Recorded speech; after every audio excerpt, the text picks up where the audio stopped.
Thank you so much, everybody. Welcome to In Business Day 1. If I could ask everybody to mute themselves, that would be great, just to reduce any of that, background feedback noise and everything.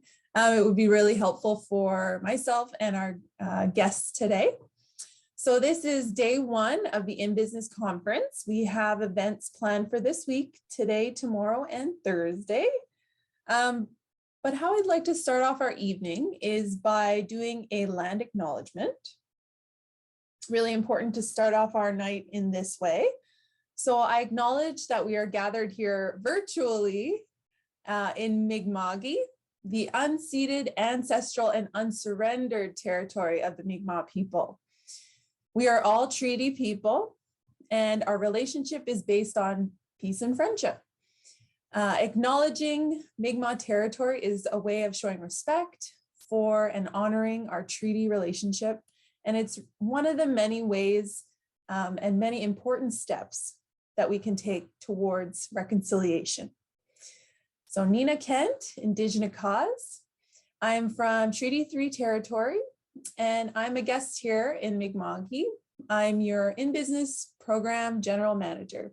So reach out to me at any time if you need anything or have any questions. I'm always here.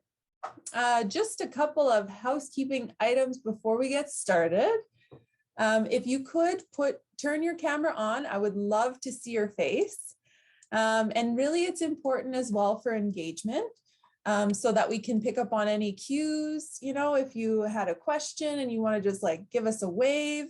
There's also a little reaction button. If you look on the bottom, there's a few tools down there. So there's a chat, there's a breakout room, which we won't actually use tonight, but we will this week. And then we have our reactions, okay? So go ahead and give a little clap, a heart emoji, whatever it is you want to do, raise your hand. Those are all amazing tools that we have built into this app. All right, so I already said mute your mic. I think everybody's done that. If you have a question or comment, throw that in the chat box. And I just quickly want to give a shout out to our mentors, peer mentors, students, and our guests that are here today, Stephen and Kendal. Thank you so much for being here. It really means a lot to me. All right, so everybody shared an intro video. I quickly just want to get into that before we welcome our first guest. I will be sharing those videos tonight. Hopefully, I'm just waiting on a couple more, but it really will give you an idea of who's in the room today and just a chance to get to know a little bit more about each other. Okay, so I will now introduce Stephen Augustine. Stephen is a hereditary chief of the Mi'kmaq Grand Council and the Associate Vice President of Indigenous Affairs and Unama'ki College at Breton University. Stephen will be leading us in a welcome and a smudge. So let's welcome him. And everybody has a little smudge kit as well in their packages. So just so you know that, Stephen, I'll hand it off to you now. Miigwech. I would like to welcome everybody and start off this conference with a little prayer, which is really the smudging ceremony. It goes like this. O giso kwelali go chitande se tai ni majwa anede ko sit kam witu mi wada mektande se tai iganamu ye go chitiao ni majutine. And giver of life, thank you for giving us all life. Thank you for providing us all what we need to survive here in what we call this world. Then I thank the direction of the son, grandfather's son. Is kamij walalia guchitande zaktai iganamuyega walalia guchitande iganamuyega chija amijamina. Tande si jignogama exawidabni chija amijuega diktuk. Naluk kwaluksieg nego. So I thank grandfather's son for giving us our shadows. And our shadows are representations of our ancestors gone into the spirit world. And they are following us all the time, guarding us, looking after us, taking care of us. We thank Grandfather Sun for providing us with our shadows. Jija'amich in Mi'kmaq. Then I look down to Mother Earth and I thank Kichinen Ma'amige Walalia, which it Dandesic Taiganamwe, Walalia, which it weeds, Scott Nimechka, Dandesic Tai Nigwek, Sisip, Walalia, Dandeliganamwe, Nimajuan. So I thank our Mother Earth, Kijinu, Usitkamu, for providing us with all the birds, plants, animals, and fish, for helping us survive on Mother Earth so that we are able to obtain our food, our medicine, our clothing, our shelter, our tools of survival, and how we travel about, and how we negotiate our survival through our ceremonies. Walalia, thank you, Mother Earth. And in the direction of the rising sun, we thank the leaders, Iganesk, Niwademek, Kelulas Kapkilam Kwesewad, Walalia, which is Tandeliganamwe, Nimajua. Walalia, Tandeliganamwe, Tantel Nimajoti Desnen, Elmadegan, Menauloti Desnen. O Gluskap, the first one who spoke, we are thankful that you provided us the leadership that we need to follow a way of life, so we will have good food and good strength and healthy bodies. And we will continue to follow all the principles and teachings that have been brought down to us from our leaders. When I look to the south, I thank our grandmothers, Nugumi, Kisiguiska, Kijua, Welalia, Uchitandeli, Keginamu, Tandezitai, Nuda, Nenamanen, Nimajoti, Nimaju, Sitkamuik. So our grandmothers, we thank you for your wisdom and knowledge, for teaching us how to survive on Mother Earth. And it's important for us to respect your wisdom and knowledge, and by celebrating our sweat lodge ceremonies and our smudging ceremonies and our pipe ceremonies. Walalia, for our grandmothers, thank you. Then I offer the smoke to the direction of the setting sun. And we thank the young people, Mijuaji, Walalia, Uchitandelia Kamia, and Gitigodia. Go Judel Nimaju, Linen Managilo Gisiawato, Nimajua, and Kelo, Kelmadigan. So we thank the young people for being here, and we thank them for looking at us as adults, because we have to live a good way of life. So you will follow how we survive, how we live, so we can leave you with a legacy of survival for the future, because you are going to be the future leaders. Walalia, thank you. And then I look finally to the north to thank our mothers. Kijina Walalia, Uchitandeli Kisulia, Sitkamik, to Miwademek, Tandelia Quavier, Tandel Ginamuyak, Tandelwa Amalia, Tandel Samir. So we thank our mothers for bringing us into this world. We thank them for feeding us, cleaning us, and raising us and teaching us how to get along with one another as brothers and sisters. So we thank our mothers for bringing us into this world. And to close off, I would like to say that all those teachings, the leadership is important in business. You have to have a leader in your business practices. And then we have to also have the wisdom and knowledge of elders to help us understand and know our own businesses and how to run them. And we thank the young people for their vision. And so in your businesses, we rely on leadership, we rely on the grandmothers for their wisdom and knowledge, and we rely on the young people for their backbone and their strength. And then last of all, we thank our mothers for nurturing us, helping us prepare ourselves for the world and teaching us how to get along with each other as brothers and sisters. So when you're running a business, you run your company as your own family, and you care for each other and look after one another. And this is the way you will be able to survive, taking into account our own culture and our own traditions and our ceremonies. Walalio, thank you. Well, those are my words of advice and the smudging.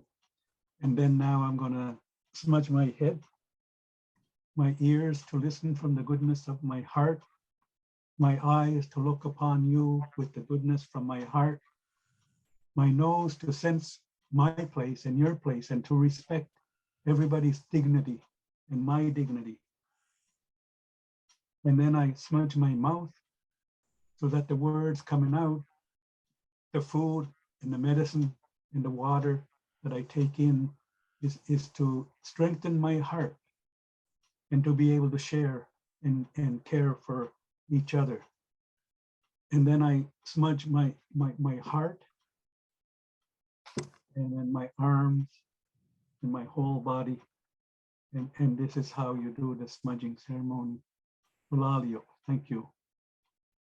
Walala and Stephen, miigwech, thank you so much for sharing that. It's every time I hear from you and you do a welcoming ceremony, I'm always reminded of the teachings that I was given, and it's just beautiful to hear that. So thank you so much. And there's a mother who does the natural thing by feeding her babies. Yes, we're still breastfeeding. Okay, thank you, Stephen. So now what we're gonna do is we're gonna go to the next thing on the agenda. I'm actually gonna call on a peer mentor. His name is Kerwin, and he's going to introduce our next guest. So Kerwin, if I could get you to unmute yourself and turn on your camera, that would be great. Yep. Hi everybody. So I'm going to introduce Kendal Netmaker.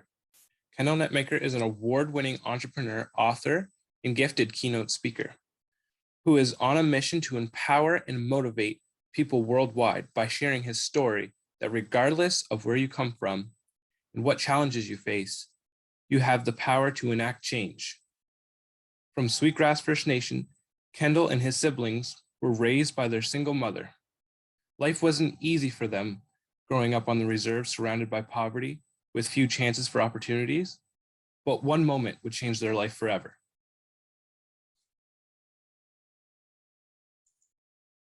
Thank you so much, Kerwin. We're gonna hand over the mic to you, Kendal. Let's welcome Kendal, everyone. Thank you. Thank you. Thank you all for allowing me to come and spend some time with you this evening. Thank you to our elder for the opening prayer and for the smudging to have a good evening with all of us. Kendal Netmaker Nitsigason Nakoatio Tinia. Upsis Bukonane Hilwan Maga Egakwe Akamimuyan. Gia no Anutsumaya. I've been asked to come and share some words of encouragement, but also some of my journey in business. I'll start out by saying that it's been a very, very, how can I say this? Growth, character building journey. That's probably the best way I can explain it. And for those of you who are, maybe some of you have started already, or maybe are thinking of getting into business, and maybe you're on the fence, you're not too sure. I just want to tell you first and foremost that anytime you are starting something big, something from the heart and so on,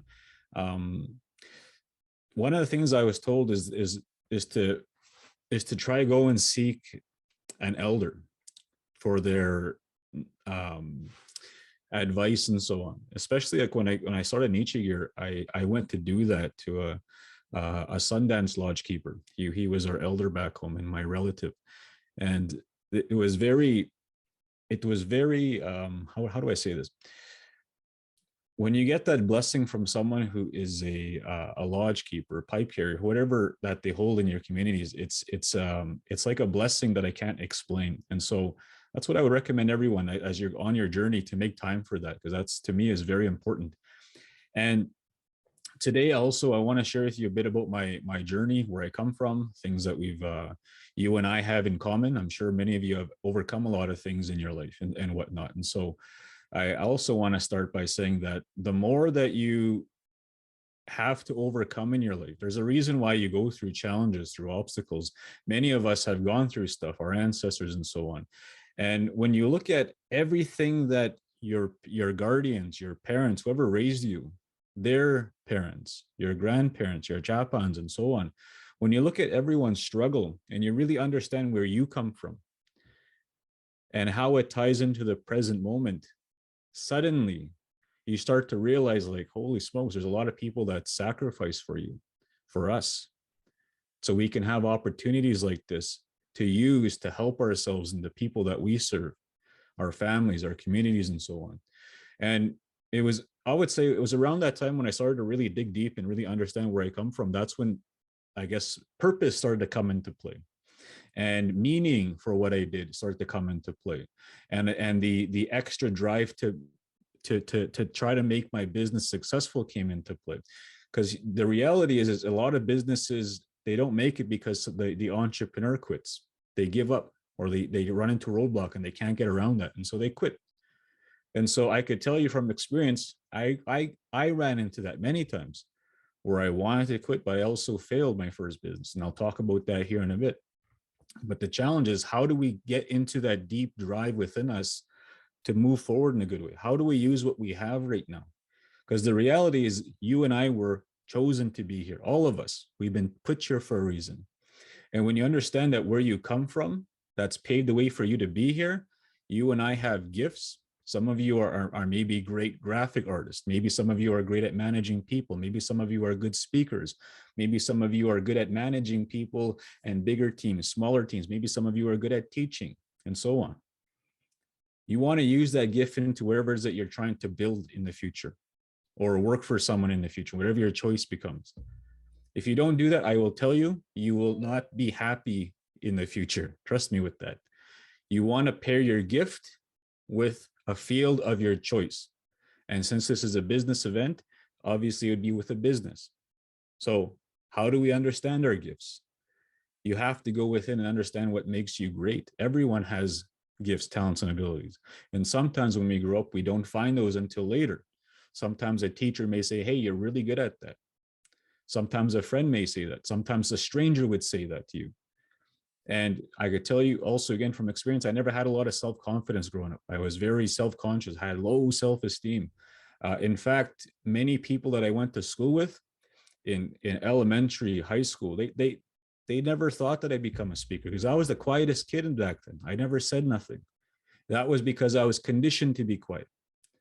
I grew up in my community where we're around ceremony, around elders, and I wasn't permitted to speak out of line. And if I was, I would get disciplined. And so growing up, I was always taught to be quiet and listen, quiet and listen. And so throughout elementary, high school, I was always quiet and I'd listen. And so what do you do when you listen? You have to use your ears all the time. So that means you have to become a sponge to all the information people are talking about. And when you listen all the time, suddenly you start to learn from people, strangers, people even in traffic, people waiting for a bus, people that are next in line at you in a bank or whatever that might be. You listen to conversations, you can learn from people. But too many people, unfortunately, they don't take that time to really listen. They want to talk to cover up that void within themselves. So that's one of the things I wanted to share in the beginning. We all want to get to where we want to get to. We have to get used to becoming the student. You have to be a knowledge absorber. That's the best way I can put that. You have to absorb knowledge all the time. The minute you think you know it all, the minute you think that you're above someone, you're going to get humbled by life. Trust me. I've tried to play in that field. I've always come back down. All right. So what does that mean? We have to be willing to put ourselves out there.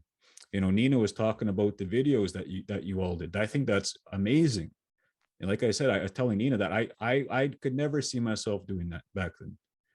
But I kept throwing myself out, especially in university days. I started throwing myself out there. I would put myself out there in primarily non-Indigenous events, workshops. I had to do presentations. I was terrified, because now I'm around people that I could not look for a similar face like myself. Like when you go to school, when you go to university, when you're at a networking event, probably me, the most challenging for me was a networking event where I'd be the lone brown face in a room, total strangers. And everyone knew each other except you're expected to go and talk to people. That was probably one of my worst fears back then. And so as I would tap into what I was working on and I started to get momentum with it, I started to get out there and try to sell t-shirts. I tried to sell hoodies. I tried to learn how to print, to do the websites, and it started to get me confidence, and the confidence was able to compound and get momentum. Now, how do you get momentum? You have to try things. That's the best way I can say this. You have to try things. A lot of things won't work out. I've had a lot of things that kept me up at night. I tried as fast as I can. It didn't work out, but something else would come. Something else would come. Another idea. Try it out. Sometimes it would work out. Then I would use that. I would keep that. And so I'm now at this moment, I'm going to take you back to the beginning of the story. So to help bring this into, I guess, context, I want to share with you really quickly my roots and how it kind of led to where things are. Because right now, I have the Nietzsche year, I have the book, I have online courses, I do online coaching programs. Nina's actually in one of our programs with Can Do. We do that every 2 weeks. And I do virtual keynotes all around the world like this through Zoom, through different platforms. And at the same time, I go in person as the world's opening up. So I travel a lot. Well, I will be traveling again really a lot. And so much has happened, right? And so I want to take you through that journey. My goal is to inspire you. And if it comes off like I'm bragging, that's not my intention. I'm here to share my story. Okay, I'm here to share the ups and the downs. So learn from a lot of the downs, because that's where if there was one thing I could take from mentors I learned from a lot of their failures, and I try not to replicate that. Okay. So when you get a mentor, when you get a coach, whoever that in the future, try to learn from their mistakes too, because you don't want to make that same mistake yourself. And so one of those things for me, when I used to look up to business people like even on Dragon's Den and so on, and I would look at them, and then all of a sudden I learned more about them. And some of them, their marriages fell apart, their families crumbled, and then they were successful. And to me, I was like, I don't want that to happen. That to me, that doesn't make no sense. So I said, I don't want that to happen. So I will do everything I can in my power to try and make things work out with my family, to try keep my kids in the same house with my wife and so on. So I made that a priority. And so whatever your values are, you want to make that in alignment with where you're going. Is that all making sense so far? Sounds good. Okay, awesome. Okay, so back in the day, I don't know why I'm starting with that, but back in the day, we'll say, I'm the oldest of 4 of us. Okay, I have 3 younger sisters, and I have a lot of half siblings. So my dad was one of those guys. I'll just leave it at that.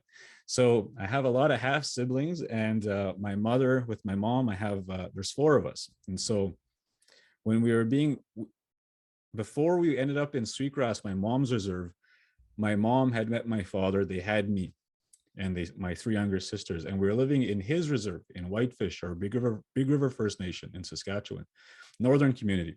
And so when we were living there, we were being raised with both parents. And I tell people this all the time: if you have 2 parents, you're very lucky, because that is a privilege in our Indigenous people's way of living. To have 2 active parents in the household, that is a privilege nowadays. So back then, I used to be around, and you probably you can probably relate to this in a lot of ways. Many of you that are on here, being raised in environments or seeing things as a young kid that you think is normal, and you realize it's not until you become an adult. You see things from a young age, and all of a sudden, when you're an adult, you start to mature, and you're like, man, that was messed up, man. That why. That's totally wrong. Why would I, and life starts to make sense after a while. But when you're in it, that's all you know. Okay. Many of our parents went through things. We don't know their stories, many of our grandparents, but they went through things, and that's all they knew. And so they had children, right? And so I used to witness a lot of domestic disputes, a lot of violence, being the kid wandering at a house party, being a little kid. And so stuff like that. And so when you're around that, that's all you know. That's all you think to be normal. That's normal to you. So my mother, thankfully, was one of those people that was able to recognize when things were getting too far, and her mother instincts kicked in, and she was the one who decided to separate from my dad. Okay, again, when you're a child, all you want is your parents together, right? And so when your parents separate, or you only have one parent, you're always wondering where the other one is, or you're trying to do things to try to get their attention. Okay, so when my parents split up, we went to a women's shelter in Prince Albert, Saskatchewan. So little northern city where I guess kind of like the gateway to the north, I guess you would call it. And so we stayed in a women's shelter there. Then we bounced around them in Saskatoon, North Battleford. And then finally, my mother's mom, my kukam, the one that was really close to back then, was the one who took us into her home in Sweetgrass First Nation. So now we moved all of our belongings from those women's shelters, and we ended up in Sweetgrass First Nation on top of a hill where she lived in a one-bedroom house. And so when we were staying there, our home was the living room. So my mom slept on the couch, the rest of my siblings on the floor, and that's where we called home. And my kukam became my teacher. And I say that because she didn't have to teach. She didn't tell me what to do. She would just demonstrate a lot of this stuff. And a lot of it was how you treat your loved ones and how you treat people. And she had this unique ability. And when I look back on this, you probably know people, elders and so on, that are so forgiving, right? That they don't react to people. And my kukam was one of those people. She wouldn't react to negativity. She wouldn't react to someone being negative in her home. And I used to wonder as a kid, even, why does she let people come and talk to me like that in her house? Why does she put up with that? Why does she let them sit there and talk to her like that? And as I got older and I started to have my own stores, I started getting a business, and I had people like that come into my stores that were negative. Some of them were positive, some were negative. Some of them just wanted to dump on you. Then all of a sudden I started to realize, like, holy smokes, it clicked with me that day that not everyone is on the same level. Some of them have gone through more stuff. They just let it out. They don't know how to let it out. And so my kukam was able to forgive people on the fly all the time. And so from that moment of realizing that, I tried to do that. I've tried to forgive people on the fly, because I had a lot of stories of so many things that were racist, that were lateral violence happening right in front of me. And like, I could write a book about all that stuff, but I choose not to talk about the negative too much, because I'm a firm believer, what you talk about a lot in your life, you're going to attract that. So I try to only focus on the solutions of what the event happened. This is what happened in the mall today, and this is how we are able to get through it. So I focus on that. And far too often, this is what I see. This is only what I see. I'm not trying to be offensive. I see too much of our people focusing on all the negative. We have to change that. We have to focus on the opportunities at hand, learn from what we can, and use what we have right now and make a better future for our children. That's how things are going to improve. And if it's through your business, then I commend you for that, because you have an opportunity to do that with what you have in front of you. You're putting your effort, your energy into that. Someone's going to be the receiving end of that through a product or service. Think good thoughts when you build a product. Think good thoughts when you're working with people. That's the extension of yourself. Creator flowing through you, so to speak, working through you. And if you want something good to happen with your business, you have to think right. You have to be able to forgive people. You have to learn from a mistake. If something doesn't work out, then you move on. Something doesn't work out, move on again. What if it keeps not working out? Eventually you'll find something. You just got to keep trying. And so my kukam would teach me things like that about how to try to live a good life. And we stayed with her for several months. She was one of the people that had to raise me, because my mother had broke her arm when my sister was born, so she couldn't carry me, and I was still very needy as a child, as she would say, one of those kids. And so my kokam would be the one to help raise me while my mom was raising my siblings. And during that time, I always used to wonder, like, where's dad? You know, where's my dad? And so it was the start of a very tough relationship with him. You know, as a child, again, you want your parents to be there, and when your parent is choosing not to be there, you long for that. And so some people, they handle that in different ways. And my sister, um, I guess it caught up to her, my younger sister. You know, she took it out in ending up in also a domestic violent relationship. She almost lost her life. You know where the root was? She was no longer daddy's little girl, and she found it over here. So stuff like that, where sometimes the past, you have to go back and heal that. Is that all making sense so far? Sometimes, so the reason I'm saying this is because every step of the journey, there were times where a crack would show itself, we'll call it. A crack in the foundation, my foundation. Everyone has a foundation.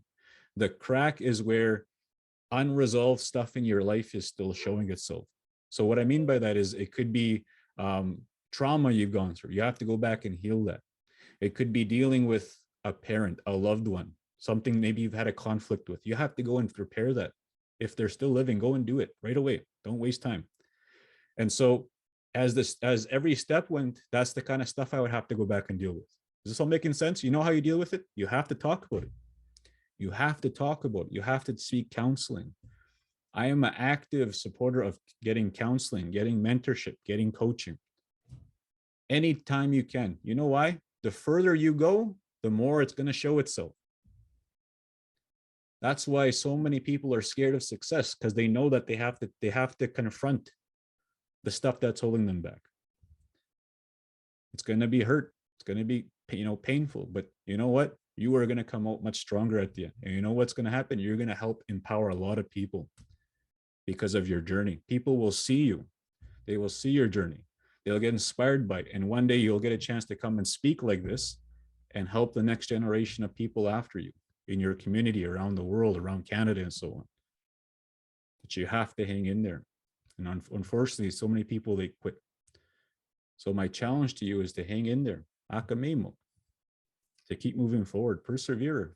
Don't let, sometimes there's going to be people that won't agree with your vision, agree with where you're going.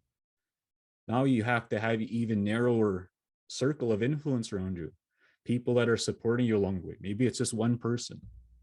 In the beginning, that was very challenging for me, because I used to be a sports guy. And so I had a lot of sports friends. When I got into business, I started to see who my true friends were. I didn't have a whole lot of true friends. You know who I had, though? I had my partner, who I'm still with, thankful to this day, my wife, Rachel.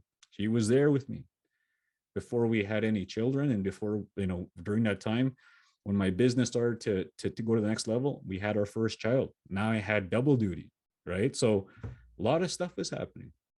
And so I'm going to go back right here again. The foundation was being created. I want you to think about your foundation. What's your gifts, your talents, abilities? What makes you you? Everyone's unique. Again, you've been chosen to be here. You've been chosen. And so as we're put here for a purpose, whatever you're going towards, you're going to feel a gravitational force towards it. Okay? What I mean by that is, it's going to feel right. It's going to feel like, man, here it is. This is what I wanted to do. Keep doing more of that. Whatever you feel good about doing, go and follow that.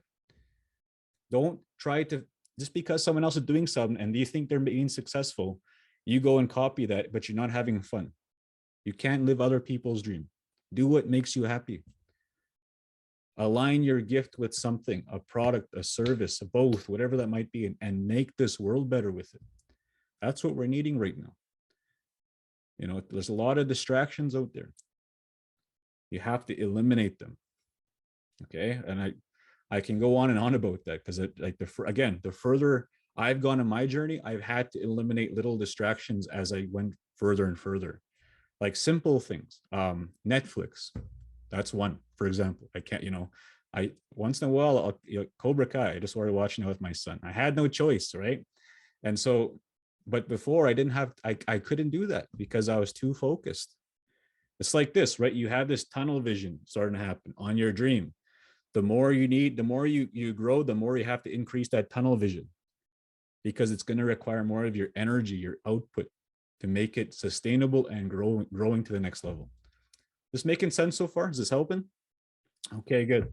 So this is the stuff I wish people would have told me in the beginning, because I never had any Indigenous mentors in the beginning, aside from the spiritual side. But in the business, when I was, I'm going to be 35 in a month or so. When I was 22 starting, I didn't have anyone. I couldn't even call anyone up on Facebook back then, nothing. So I felt like a loner, I guess you could call it, right? A loner in the business world. So now look at the stuff that we have. We have this like right now, right? Like, look, we never had this stuff back then, even like 12 years ago. There's so much opportunities that we have now to accelerate, because you know what? When you're around more people like-minded, it's faster now for you. It's way faster to make things happen. You have programs, you have people guiding you along that journey. And so going back here again, my kukam did the best she could. She taught my mother. And so finally we got a little 2-bedroom house in Sweetgrass, and I was about grade 1 now at this time. And my kukam, thankfully, she was able, it was about a kilometer away, so we were able to walk there, no problem. So we were there almost every day on the weekends, spending time with her, all of us. And so, yeah, I'm old man now this year. That's right, there, Kater. That's right, I'm an old man. Wish I'm now almost. No, I'm kidding. So as time would go on, in this 2-bedroom house where my mom still lives in to this day. So I spend a lot of time there, especially during the summer. I try to go back a couple times a month and so on, especially during ceremony season. So we lived there from grade 1, grade 12. My mother did the best she could, raising us on welfare, on social assistance. And back then, again, there was no, and still very much to this day in many communities, lack of ec-dev, few entrepreneurs, no one really making a go of it.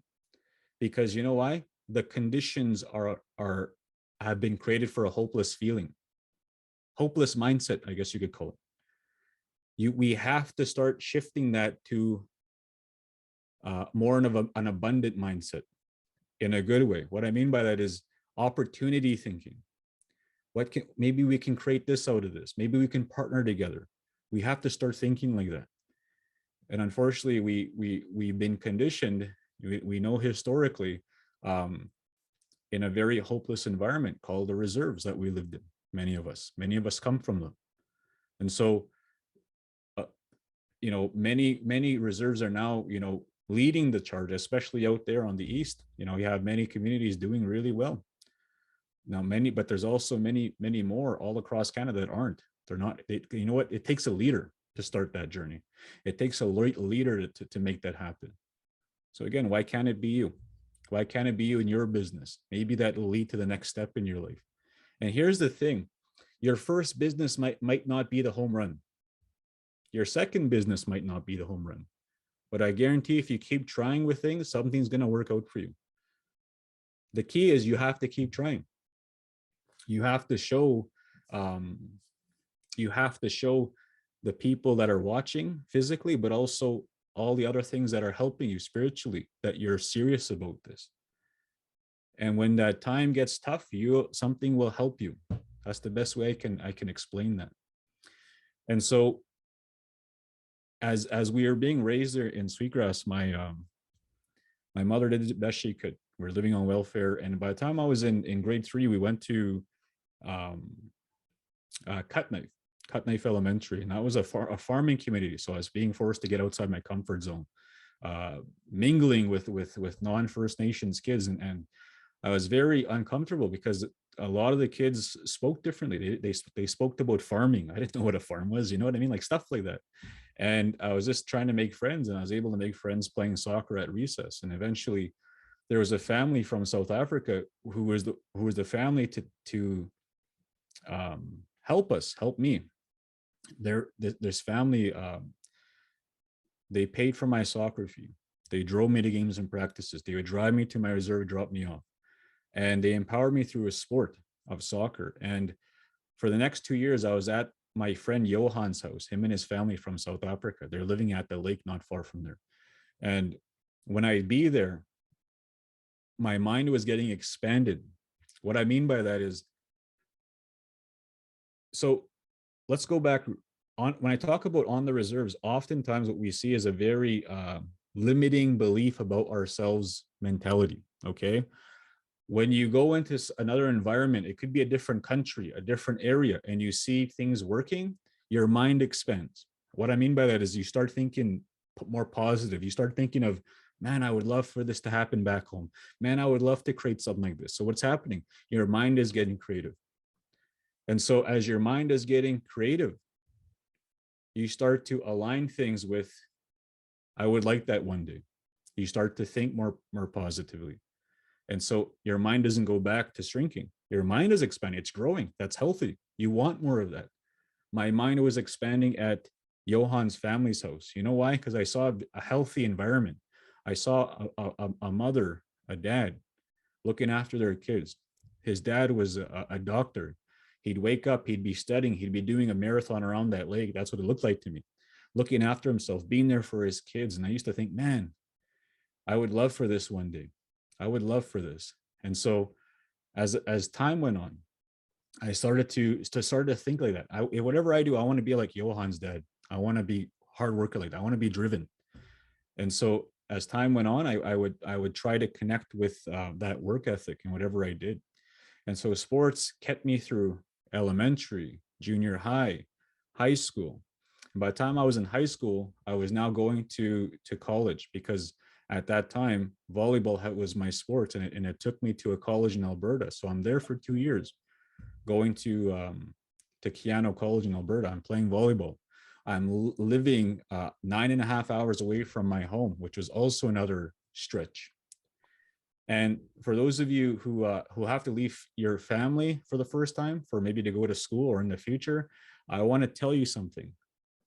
Hang in there, because it's challenging to leave your loved ones, to leave your mom, to leave your dad, whoever is raising you. Because what I find is in a First Nations Indigenous kinship, it seems to be more closer than everyone else in this country. That's just what I've noticed. Okay, I could be wrong, but that's what it feels like.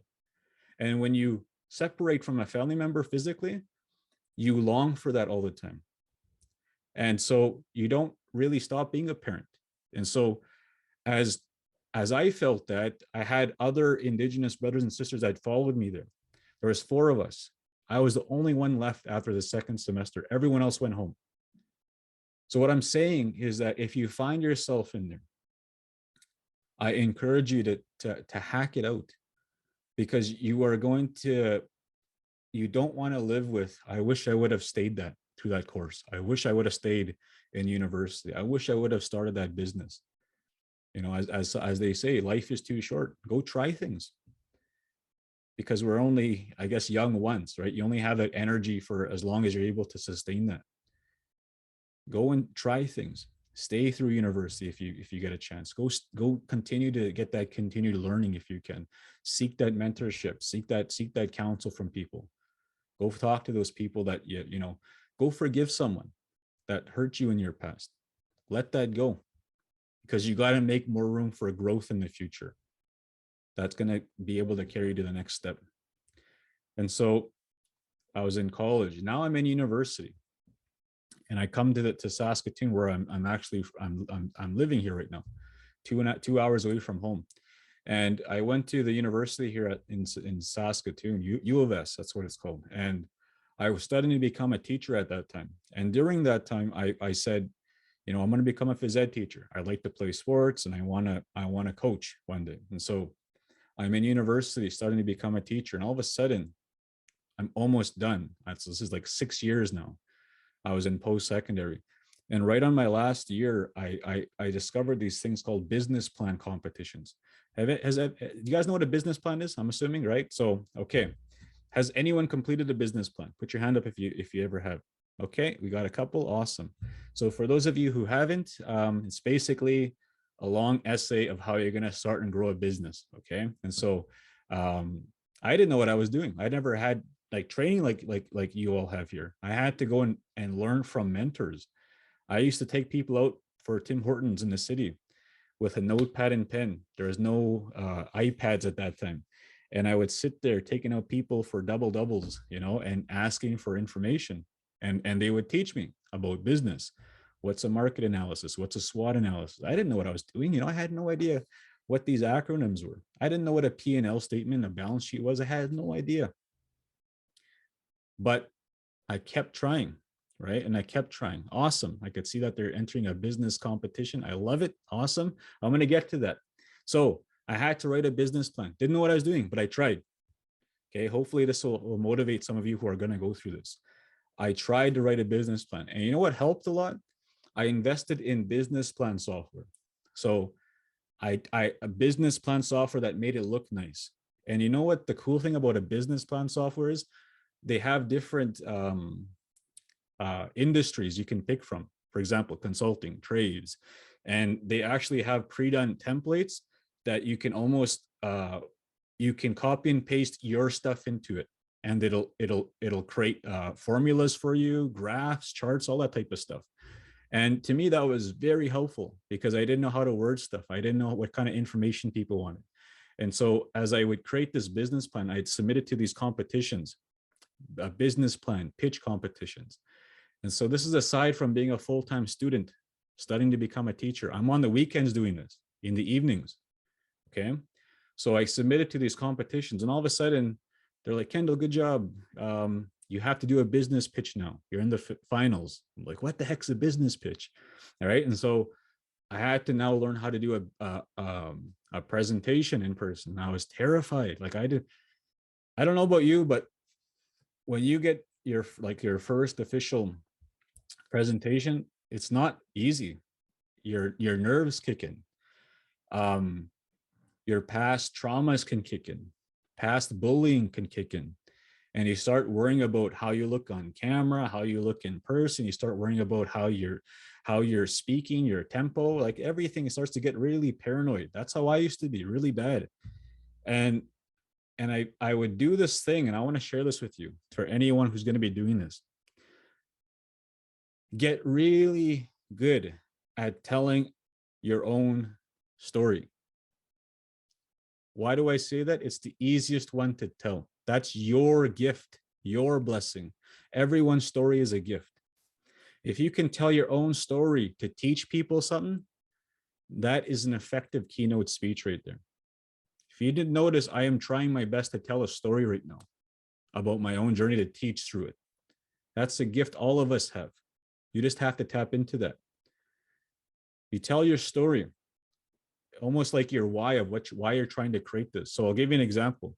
Back then it was Nietzsche Gear. I was like, I have this company called Nietzsche Gear. My name is Kendal Netmaker, and it sells men's and ladies hoodies, t-shirts. And at the same time, we want to help underprivileged youth to take part in sports through our product sales.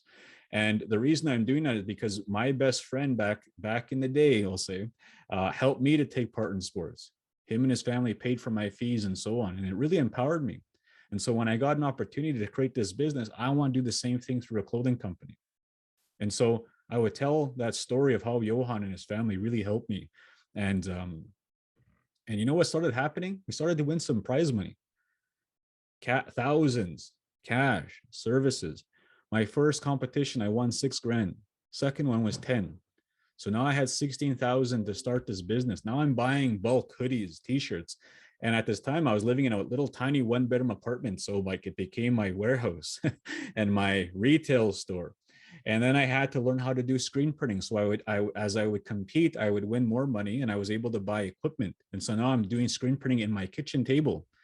Now my son's born. I have a little one now crawling around, trying to, figure out, why does his house look like a factory? And my wife is starting to become a teacher. She's not finishing her degree yet. So we're up and down right now. It was a very challenging time. So I went through a lot of ups and downs, making a lot of mistakes. I wasted a lot of money printing shirts that I messed up, for example, playing art class in my one-bedroom apartment. And then as I learned the business, I started to systemize, and I would delegate things like the screen printing now. So I wasted a lot of time trying to figure out, I delegated it to someone else, and I actually sold that equipment because I wanted to focus on selling this thing. And so the next thing I had to delegate was designing. I was a terrible designer. I tried, but I was never good. So I delegated that, and I would use softwares online, people that would send me designs. And then running a website, I had to delegate that in the future. I was never good at that. So I would hire people as I grew and so on. But the goal is you want to understand your business. You want to understand the start and the finish of it. If you can't, you won't know how to negotiate effectively, because people will try to take advantage of you. Trust me on that. So try to understand every aspect of your business, then delegate as fast as you can, if you can. In the beginning, it's tough to do that because you're strapped for cash. You don't have that money to pay a bookkeeper, to pay for a designer and so on. So you got to try it with what you have. But as time goes on, you'll be able to do that. Trust me. But you have to earn that. You earn that how? Through selling. You earn that through getting clients. You earn that through getting products into people's hands and so on. It comes, but you have to earn that growth. It's challenging. And so so during that time, we went through, I'll sum it up here in the next, how much time do I got there, Nina? I got 10 more minutes, I think. Yep, 10, well, 11, but Okay, so let me give you this story of how it got momentum and where everything's at now, and then we'll get into some questions. Okay, so I told you, I had a little one. My son was an infant, and my wife was finishing her degree. I had just finished my degree now, and I was trying to make this business work. And at this time, I was turning down jobs, very well-paying jobs for me at that time, of becoming a teacher, working for sports and so on, because I had this business idea I wanted to grow. Here was the challenging part. I turned down a lot of opportunities to focus here. That was very tough for us because we were financially strapped. It got so bad that we found ourselves landing up downtown for applying for social assistance. Myself, my now wife, and my toddler now. And that was the lowest point for me because something snapped that day for me. Like, I guess a trigger moment, a fire lit, I guess you could say. Because I had a picture of my mom struggling to raise me and my siblings, balancing and budgeting a welfare check at the table. That just came to me. And then I left that line with Rachel and my son, and I went back home and I said, we didn't finish that application. And I said, you know what? I have this business idea. And if you give me as much support as you can, I will do everything I can to try and make this successful.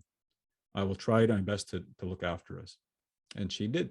She probably thought I was crazy, but all I needed was her support. So off I went.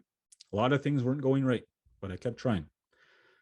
And this was the moment I went, try to remember this. Anytime you have a dream, you have a big vision. This is another reason why a lot of people fail. They only have one foot on the gas, one foot in their business. The other foot's doing other stuff. What I mean by that is they have a project here, a side hustle here, another side hustle. And so they never give their entire energy into something. When I put 2 feet in, stuff started to happen. It took me lining up for welfare downtown here in Saskatoon to put 2 feet in after that. And all of a sudden we went from that 1-bedroom apartment to a little office, 100 square foot office downtown Saskatoon. It's very tiny, but people started buying from us. We took it from there to a little kiosk in a local mall. We won a competition. Now I'm selling to people in the mainstream. And at this time, I could tell you a lot of stories of racism, lateral violence. It was at the height of this time. And then we went from there to a little store, 500 square foot store. We were the first official brand in Canada to ever have their own branded products that they only sold in their store, to hold their own. We were the first ones. So now we have our own store. And then I had to start hiring people. I didn't know what I was doing, but I was figuring stuff out as I went. I had to start merchandising. I had to make sure everything was doing my inventory was right. I had to learn about bookkeeping, accounting, what to price things. I had to understand my margins of my product. I had to know how much everything costs so that I can price it effectively. I had to learn about wholesale. I had to make sure that my product was making enough money so I can wholesale it to other retail outlets. So much stuff was happening. And again, I'm only one person, so I'm trying as fast as I can. I was like a hamster in a wheel, going as fast as I can. Not really going too far, but I was trying. And then we started doing these things called pop-up stores. So we would pop up short-term rentals in different retail outlets across Canada. So we would do it like in Prince Albert. We had about 3 different pop-ups in Prince Albert over the years, Regina. And then people wanted to wholesale. They wanted to buy wholesale. So that basically means you have to, whatever your product, if your product's $100 on your site, you have to be able to wholesale that for $50 to someone who wants to resell that and make a profit. So that means that your price on that has to be at least $25 for you to make money. This all making sense so far? So that's how wholesaling works. So I had to figure that game out. Then I had to figure out there's a whole different inventory management for wholesale. And then we started doing custom orders. So they're different game. So now we're customizing corporate wear. We're doing stuff for like the Summer Games apparel. We're doing stuff for large corporations. They want to put our logo on it. And then we took another step and we built a website out. We started doing things through Shopify. And then during that time, I started to get asked to do like speaking engagements. And so I saw an opportunity to do more of what I wanted to do. And this is where purpose kicks in. It felt like it was the right time to focus here. It was that gravitational force, if you will. So I started to build a speaking business. And during that time, I was transitioning slowly to focus on this business. And who would have thought that the pandemic would fast track that? Because during that time, now I was able to do more coaching. I did business coaching. I did, we do group programs. We're doing stuff like kind of similar to this with different organizations. And I speak, I do virtual keynotes all over the world. And it's been a lot of fun. We have a book out. We do online courses. I have an Indigenous consulting company. And the best part is I get a chance to work with people like yourselves. In a sense, I'm trying to become that person I wish I would have had, so to speak, and trying to help people that way. So it led me here today with you. And I hope that you've received some value today. At this time, let's get into some questions. I know there's probably a few, and I'll do my best to help you.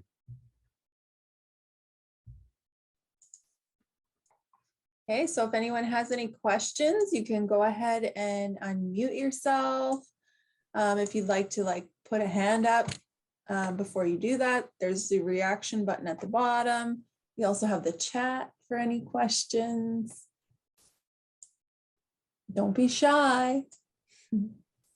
There may be some prizes if we have questions.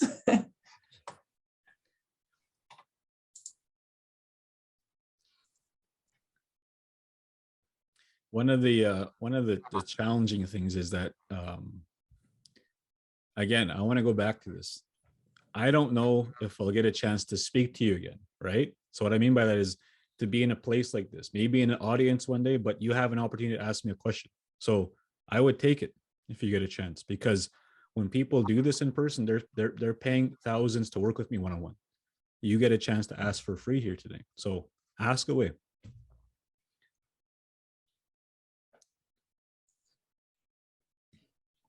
Kendal, how long you been in business for with Nietzsche Gear? Is that Kateri that was in the academy for a while? Is that you? Oh yeah. Oh, how are you? Busy. Busy? Good for you. Businesses, but motivated by you still. Awesome. Awesome. Sorry, what was your question? I didn't catch the end of it. Oh, you got too excited. I got too excited. How long have you been in business with Nietzsche Gear? So you guys are going to learn it. Oh yeah. You know what? I forgot to tell too. So, man, there's so much I could tell about. So before Nietzsche Gear, there was another business. Okay. That business failed, and it failed pretty publicly. You can't fail more publicly than after being featured on the Globe and Mail, and the next day you close down your business. Like that's pretty, it hurt me bad. Like I took a big wound from that. I went through I guess a mini depression from that. You know, it hurt. So I had a business called Moose Meat Apparel. Okay. And so the reason we were called Moose Meat Apparel is I was part of this volleyball team called Moose Meat, and we had moose nicknames on our shirts, and everyone wanted to buy moose hoodies, Moose Meat hoodies. So as time went on, I started selling that out of my backpack, and it started a quick catch on really quickly. I went to sell at our volleyball tournaments. Everywhere I went to, we had this big following. Then all of a sudden it went online. You can probably even look online. Moose Meat Apparel gives back through sport. If you Google that you'll probably see a Globe and Mail article pull up. So this was in 2010. And then 8 months into that, I ran into a trademarking issue.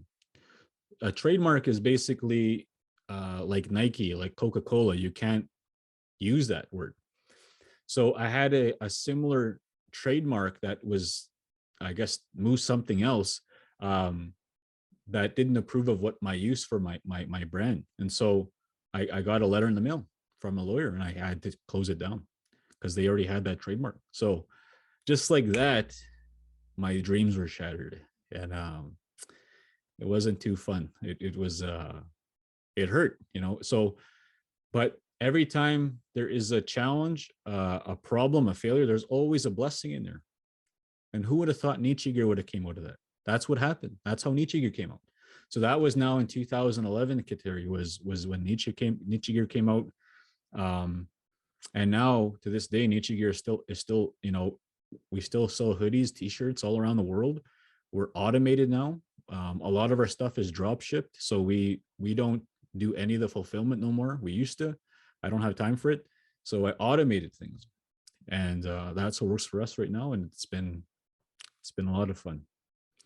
I guess one thing I can share with you is I didn't get a chance to talk about this, is that we also created, with Nietzsche, we helped lots of athletes over the years, especially athletes. And then we started to create bursaries for post-secondary students. And now we have, here, I'll put in the chat real quick, Indigifund. So Indigifund is a nonprofit myself, my sister, my wife created. And we wanted to create our own fund because in time, as our business grows, as I work with the right people, we want to funnel them to our own area where people apply to us, low-income students, low-income sports athletes, and so on. People want to get into culture, and they apply through us, and whoever donates to us, that money goes back to people right away. Whoever is applying, there's nothing that gets held back. And what we noticed was that some of the charities we would help over the years, we couldn't see who was getting help from our money. So we wanted to actually see who we're helping. So we created Indigifund.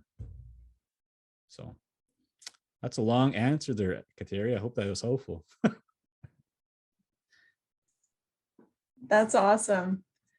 I'm actually learning more about you as well, Kendal. Even though I'm in that mentoring class with you, I'm learning more and more, and it's just really, really inspirational. So thank you so much. Is there any other questions before we let Kendal go? Ask away. Yeah, last chance. And sometimes, I know from my experience when I was a student, I felt really like, well, I don't know if I should ask this. Like, I felt like my question was dumb. There's no dumb questions. No. And a lot of it's just nerves because you're scared to ask the question. Hopefully I've made it very clear. I'm pretty chill. I don't, there's, you know, don't be scared. So, Leanne, there you go.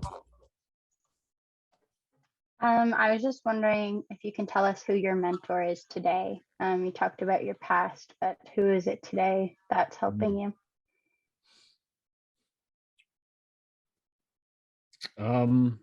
So I think I told Nina this in the group the other day. My last mentor, although I never got a chance to meet him in person, his name was Bob Proctor. So I don't know if you ever heard of The Secret. He was the old guy in there, Bob Proctor. So if you watch The Secret on Netflix, or whatever, you'll see Bob Proctor. So he was a guy that I learned about through audio recordings, through YouTube. And then I started to watch his stuff. I went to go see him live. And then over time, I was in his coaching program. And that was about over a year ago when I enrolled. And so who would have thought he lived till he was 87. And the reason I looked up to him, Leanne, is because he had this way of looking at the world where we're all valuable. And kind of like how I was trying to share with you that today, like we all have gifts. And a lot of the stuff he would share resonated with our Indigenous worldview, so to speak. And what I mean by that is everything is energy. And so how you think about yourself, how you think about the world, there's going to become a physical effect from that. So it's very important that you monitor your thoughts, that you treat yourself with kindness. What I mean by that is even self-talk.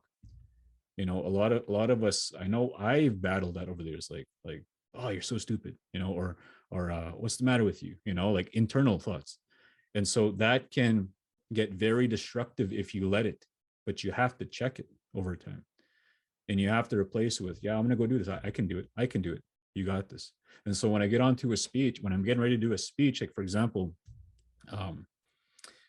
the biggest speech that I had a chance to speak through the pandemic was in Chicago in October.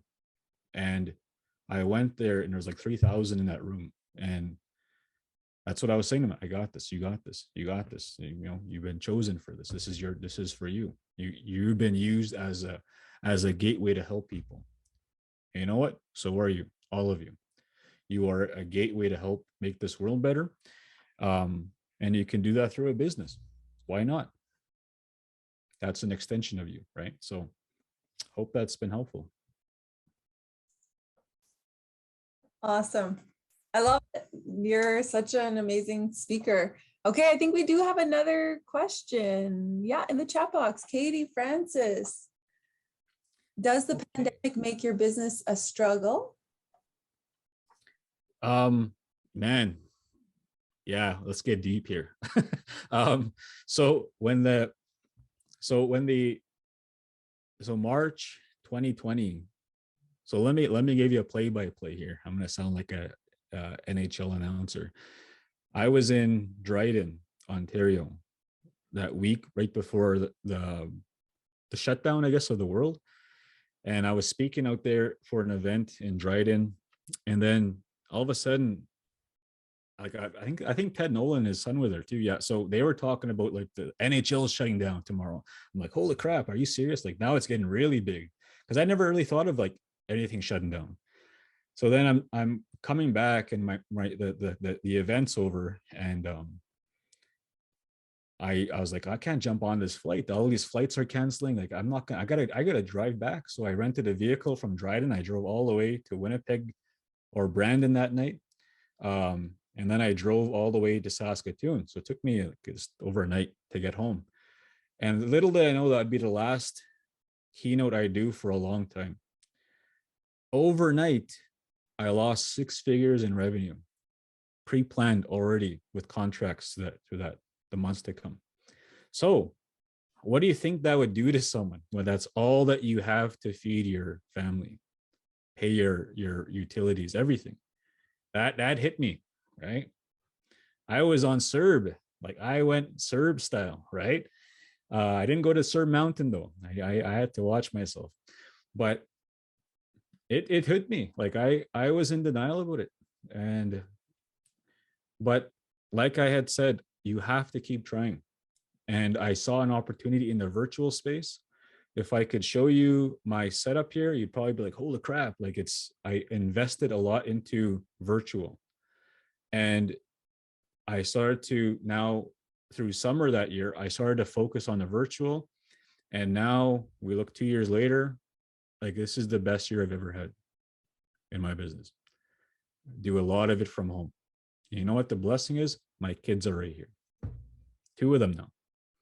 So I'm grateful, because that short-term pain, there's a blessing in there. There's always a blessing. You just have to separate yourself from that pain to see it.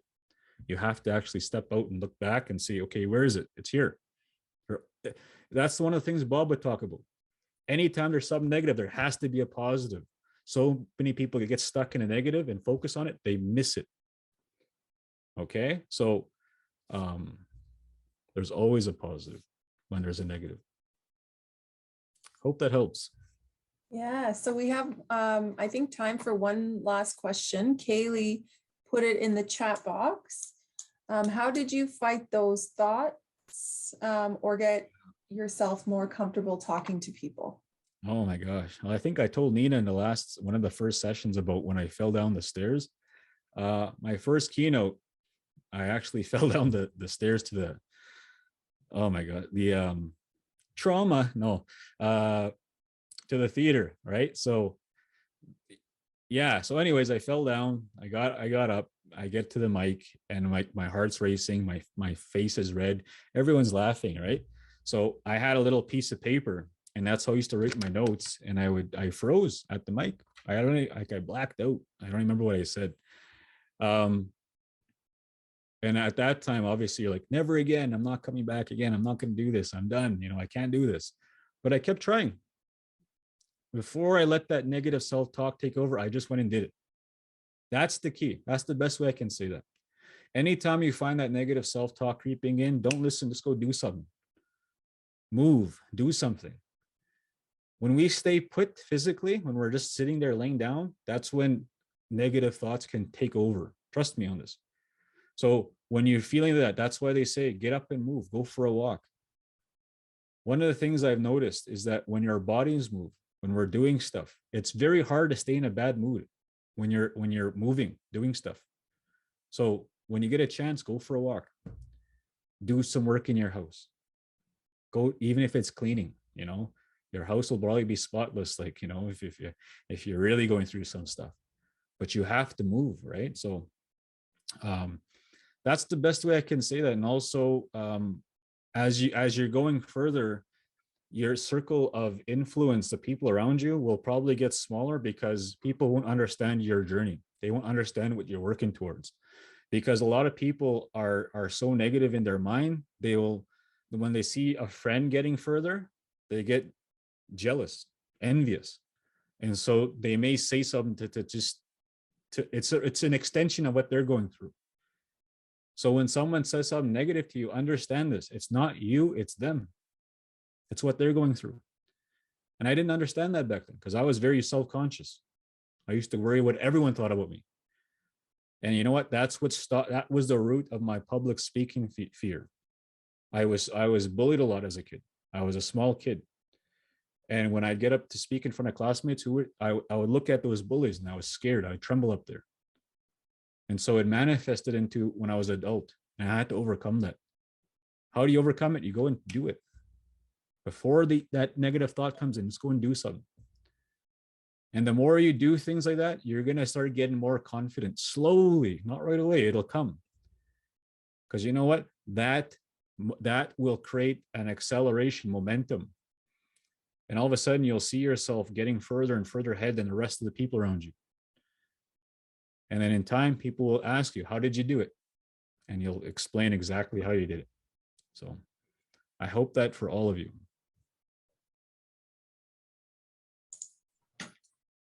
All right. Oh, we do have one more question. Is that okay? Yeah, sure. Yeah. Fit that in. Okay. So Alexander Paul, did sports help you in general become more comfortable with people? I've been doing archery for about 5 years and still get uncomfortable with talking and being with people. Yes. Yeah. Sports was definitely a big motivator for me, and it helped me just to release some steam, I guess, from my life. So everyone should have an outlet of something. It doesn't have to be sports. It could be arts, crafts. It could be creating videos for YouTube, whatever, do something that allows you to use that energy and channel it somewhere. Because if you take on negativity, positivity, whatever it might be, it has to go somewhere, right? And sometimes when people take on too much and it's the wrong kind, like negativity, that can make people really sick. It'll become a physical ailment over time. You have to channel that somewhere. You know what else you can channel that? Through speaking, talking to people, helping other people. Okay, so I hope that's been helpful. All right. I think that's all the time we have with Kendal. Thank you so much for sharing your gift with us today. It's just always a pleasure to hear you speak and hear you share the teachings that you've been given. So, Walalan Miigwech. Now what we're going to do, we're going to say goodbye to Kendal, and we're going to just break off into our mentoring groups right quick before we end this call. So thank you so much. If everyone wants to give. Thank you, everyone. Thank you so much for listening, and I hope it wasn't too redundant, but I hope that you're able to take a few things and apply them to your life. And I wish the best for all of you. Take care. See Thank you very much, Kendal. See ya. Oh, wasn't that amazing? Eva, I see your comment here. I've been to a lot of business conferences and listened to motivational speakers. You are the first I hear this to speak of forgiveness. I love that. I love that too. And every time I'm like, so I'm part of this mentorship cohort with Can Do. I encourage all of you to look into that. They're actually going to start a new cohort. Oh, I think in a couple of months. Anyway, they're accepting applications right now. And you can learn more from Kendal through that program. So if you'd like, I'll share that in our group after. But for now, what I'm going to do is I'd like to just quickly jump into some breakout rooms.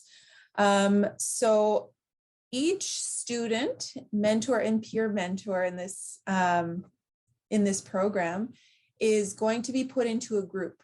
And within that group, you'll kind of be given challenges that are targeted at, as a collective, I guess you could say, but most of them are individual challenges as well. But for today, just a fun little activity is I want you to come up with a name for your group.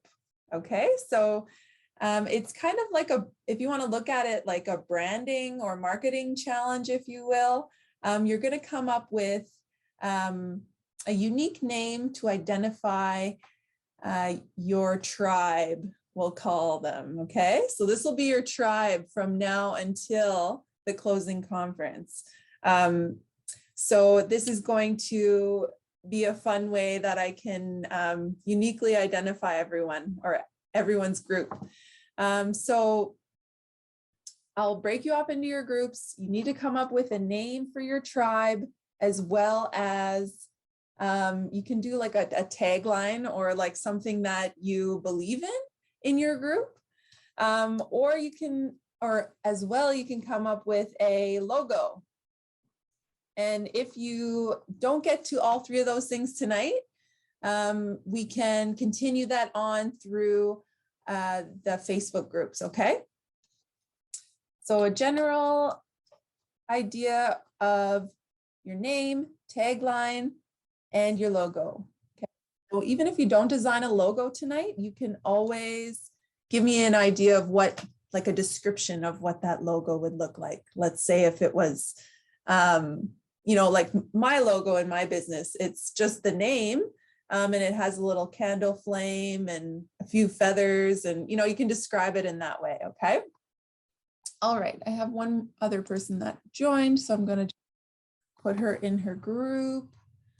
And then anybody have any questions with what we're going to be doing? So those of you who have your camera off, I will ask you to turn it on and unmute yourself in your group. Okay, so that everybody can see you. Let me I have all the groups created. We just had Haley join, so I need to pair her off. Give me 1 minute. Here we go. Okay, so I'm going to open the rooms now, and I'll see everybody in about, I'll give you about 10 minutes. Okay, see you soon. All right, so we're welcoming everybody back to the main room. I think that is everybody. Let's see. Yeah, looks like it. Okay. So we will call on our first group, Eva. Hi. Eva, Haley, who else do we have in there? Kaylee, Alexander, and I believe Kelly. Yes. So tell us, what is your tribe name? Our tribe, okay, our tribe is Wabanagi Ilnu. Wabanagi Olnu. Yes. Can you tell us what And- that means? Excuse me? Can you tell us what that means? Well, it's basically people of the dawn. Wabanagi means people of the dawn. And Ilnu means like, that's our identity as in our own language, Ilnu. So we all agree that that would be our tribe. And the name of our group is Ilnu Turtles because our logo is a. Can you show us? Well, I kind of said I do have paintings behind me right here of turtles, and I said I got about a dozen different versions of turtles. So, and we agree we can do something like that with the Ilnu hieroglyphics in the center or something like that. So, the fact that I already have one of those kind of makes it easy. And we didn't have that much time, so. And Yeah, and we can continue this when I create your Facebook groups. You guys can continue this conversation, and if you want to fine tune what exactly your logo will be, that will be the place to do it. Okay, so the next group we have is Andrea's group. So we had Katie, peer mentor Leanne, and Summer. And Olivia. Yes, and Olivia. She dropped off there, but she's back now. Okay, so we were Eskasoni, Bridgetown. We put the two communities together, and our name is Eskatown Girls. Love that. Eskatown Gals. Our tagline is strong, resilient Doji Cats. DOJIKATS. And we do have a logo. I don't know if you can see this, but here's our gangster kitty cat with the hat, the name Doji Cats with feathers in her ball cap. Gangster Doji Cat. That's awesome. Love it. Super fun. Good Yeah. job. Awesome. Thank you so much for sharing. Okay, so the next group we have is Mary Summer. Who else is in there? Let me check. Mary. Am I in the right one here? Oh, here we go. Mary, Leela, Kerwin, Miracle, and did I miss anybody in your group there? I do see one. Garrison. What do you guys come up with? You could share. Well, we started off by trying to get to know each other who likes what, and based on that, we decided to call the group Business Squad, right? And some of the members like cars and being outside, so they figured the logo would be a car with the sun, rubbing up in the sun. And the tagline will be B Quad. Say that again. B Squad? B Quad. B Quad. Cool. There's a couple of guys in here that like outdoors. Nice. Awesome. Okay. Business Squad. Love it. Car in the sun. I can't wait to see that logo. All right. I don't know who's gonna make it.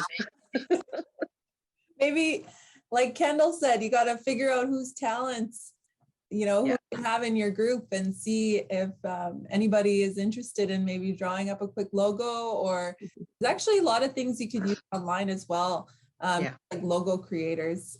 So if somebody feels like they want to do that, they feel, motivated to, feel free. Okay, well, thank you so much, Mary, for sharing with your squad there, business squad. Love that. Okay, so we have Katteri's group. In Katteri's group is Sabrina, Jada, Eliza, and Alicia. Did I miss anybody? I think that's everyone. If you could share. I was hoping my youth would speak on it.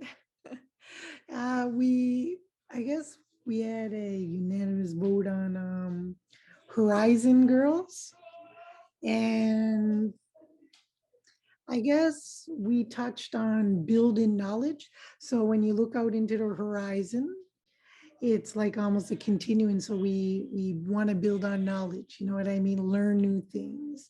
And we went with girls because there's only girls in the club. So we didn't think of a logo, but I feel like Horizon Girls can be a logo itself.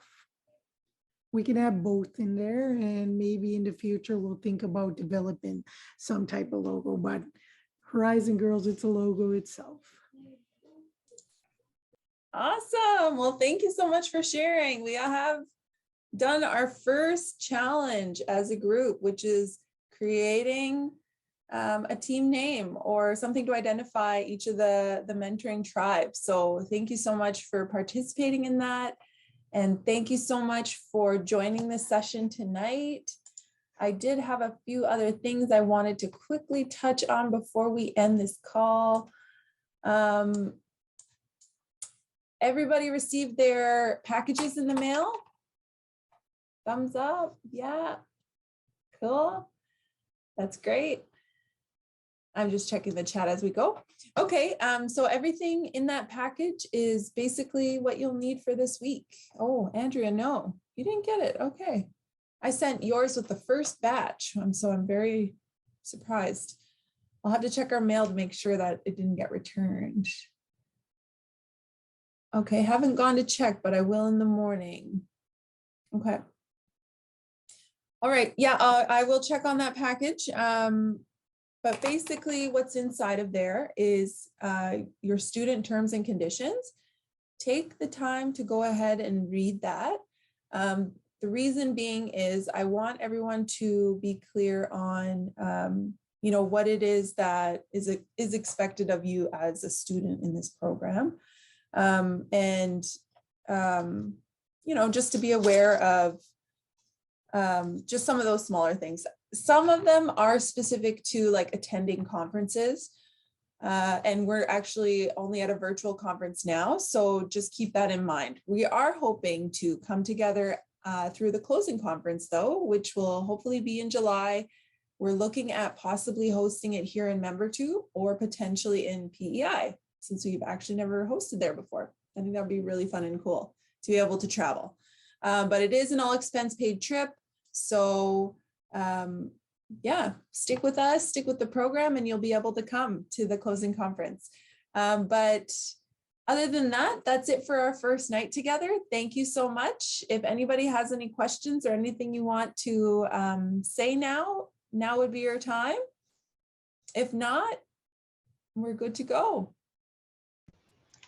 I don't have a question, but I do have a little comment. If we end up going to PEI, I've never been there before. I was going to take a vacation there years ago, but we end up not because school shopping early. Yeah. I've only been to PEI actually for work, but I didn't go there. Like, it's so many nice places to see, and but I mean, not confirmed solid yet. So it's just an idea that we're throwing it in the air. But it does sound fun for sure. So much fun. Everybody okay, maybe we will go to PEI then. All right. So if there is no more questions or comments. Turns out I do have a question though. Do we Okay. have to be double vaccinated? Do we have to be double vaccinated for it? I feel like yes, because we're part of CBU and CBU requires for people to be vaccinated, but I will double check to be sure. Because I know some of you are, you know, like 15 or under 15. So maybe you haven't had the opportunity to get vaccinated yet. I'm not too sure. Yes. And Andrea says things might change by then, potentially. So, but we'll cross that bridge when we come to it. And I will make sure that, you know, we're doing everything that we can to assess the risk of actually traveling and being together in person. So we'll let you know.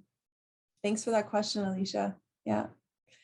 Okay, so we do have events tomorrow night, same time, same place. That will be the activity with family heirlooms. So if you didn't get your package, then you won't be able to participate in that unless you have some, it's like a paint night activity. So I'm hoping that everybody does get their package so that you can participate. But I will make